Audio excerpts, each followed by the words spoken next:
สบายดีครับช่วงสาระรักสุขภาพนำมาเล่าเว้าสู้กันฟังครับเรื่องราวของไข่ครับ10ประโยชน์จากการกินไข่ต้มกินทุกวันดีต่อสุขภาพทุกวันเป็นจังสันว่าต่อไปเนาะไข่ต้มนอกจากสิมีราคาบ่แพงแล้ว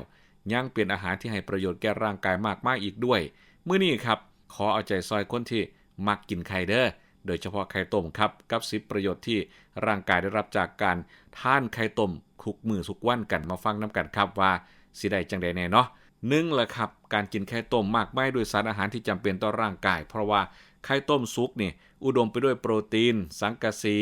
ธาตุเหล็กแคลเซียมฟอสฟอรัสกรดโฟลิกเลซิทินลูทินซีแซนทินวิตามิน A วิตามิน B1 วิตามิน B2 วิตามิน B6 วิตามิน B12 วิตามิน D และวิตามิน E ครับซึ่งสารอาหารเหล่านี้มีส่วนซอยให้ระบบต่างๆในร่างกายสามารถทำงานได้อย่างมีประสิทธิภาพมากขึ้นดังนั้นครับคันเฮากินไข่ต้มมื้อละฟองเด้อก็สิซอยให้ร่างกายแข็งแรงและเพื่อผลดียิ่งขึ้นควรทานควบคู่กับอาหารชนิดอื่นๆให้ครบทั้ง5หมู่นำเด้2ครับซอยสร้างกล้ามเนื้อครับไข่ต้มสุก1ฟองนี่อุดมไปด้วยโปรตีนมากถึง6กรัมซึ่งในโปรตีนก็สิมีกรดอะมิโนที่มีส่วนซอยในการเสริมสร้างและก็ซอยซ่อมแซมกล้ามเนื้อให้ร่างกายดังนั้นคันผู้ใดต้องการมีกล้ามเนื้อที่แข็งแรงควรทานไข่ต้มบ่อยๆนอกจากนี้ยังซอยลดโอกาสกล้ามเนื้อฉีกขาดจากการออกกำลังกายเป็นประจำได้อีกด้วยเห็นเองว่าต่อไป3ซอยเสริมสร้างกระดูกให้แข็งแรงเพราะว่าไข่ต้มนี่อุดมไปด้วยแคลเซียมฟอสฟอรัสและวิตามินดีซึ่งวิตามินดีก็จะมีหน้าที่ซอยดูดซึมและก็ซอยทำให้ร่างกายสามารถใช้ประโยชน์จากแคลเซียมและฟอสฟอรัสได้อย่างเต็มที่4เสริมสร้างภูมิคุ้มกันให้กับร่างกายธาตุเหล็กวิตามิน A และวิตามินดีเป็นสารอาหารที่ซอยเสริมสร้างระบบควบคุมกันให้กับร่างกายที่แข็งแรงอีกทั้งยังซอยให้การผลิตเซลล์เม็ดเลือดแดงในร่างกายเป็นไปอย่างปกติ5ซอยควบคุมน้ำหนักไข่ต้ม1ฟองเนี่ยให้พลังงานแก่ร่างกายประมาณ70-85กิโลแคลอรี่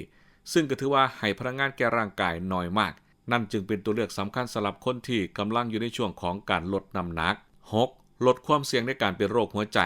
ไข่ต้มนี่อุดมไปด้วยวิตามินดีอย่างเช่นโอเมก้า3ซึ่งไขมันชนิดนี้มีความจำเป็นต่อร่างกายพร้อมทั้งซอยบำรุงหัวใจให้แข็งแรงและยังซอยลดไขมันไตรกลีเซอไรด์ในเลือดบ่ให้สูงเกินไปซึ่งหากร่างกายมีไขมันชนิดนี้ในเลือดสูงก็จะเสี่ยงต่อการเป็นโรคหัวใจและมะเร็งเต้านมมากขึ้นนั่นเองว่าต่อไปเนาะ7บำรุงสมองไข่ต้ม1ฟองนี่มีโคลีนมากกว่า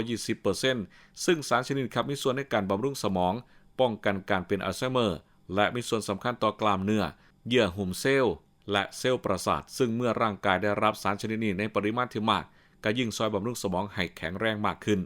8ซอยบำรุงสายตาเพราะว่า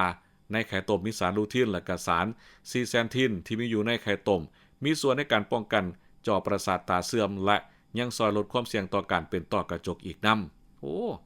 ปานกิน BI สตาร์พุ่นตัวนี้เนาะ9บำรุงเล็บและเส้นผมวิตามินดีธาตุเหล็กกรรมะถันสังกะสี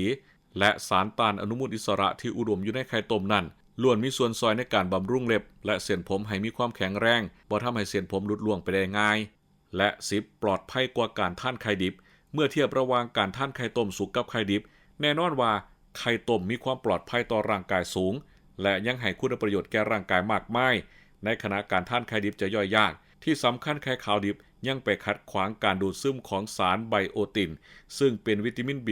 ชนิดหนึ่งที่อยู่ในลำไส้และการทานไข่ดิบยังมีโอกาสที่ร่างกายจะได้รับเชื้อจุลินทรีย์ที่เป็นอันตรายต่อร่างกายอีกด้วยพี่น้องคุณผู้ชมคุณผู้ฟังครับรู้ประโยชน์ของการกินไข่ต้มแล้วเป็นจังไดแน่ครับคักบ่ ขนาดแล้วอาหารถึกๆแต่ว่ามีประโยชน์ครับแต่ว่าต้องกินให้พอเหมาะพอดีนะครับบ่แม่นว่าไข่ต้มมีประโยชน์กินเอาก็ให้โทษคือกันเด้อเป็นจังซั่นว่าเท่าไปนี่คือสาระดีๆนำมาเล่าเว้าสู่กันฟังครับด้วยความรักปรารถนาดีครับบ่ว่าสิเป็นน้ำสะแดงทิพดีพรีเมียมโกลกล่องสีฟ้ากล่องสีทองครับเบียร์สตาร์ครับดูแลเรื่องของสายตาวีวันเฮิร์บครับแคปซูลสุขภาพคุณผู้ชายเลอฟ้าอาหารเสริมคุณสุภาพสตรีกาแฟบีสตรองลองแล้วต้องชอบนะครับติดต่อสอบถามได้ที่0856471234ขอบคุณที่ติดตามรับชมรับฟังเรื่องราวสาระดีๆนำกันครับ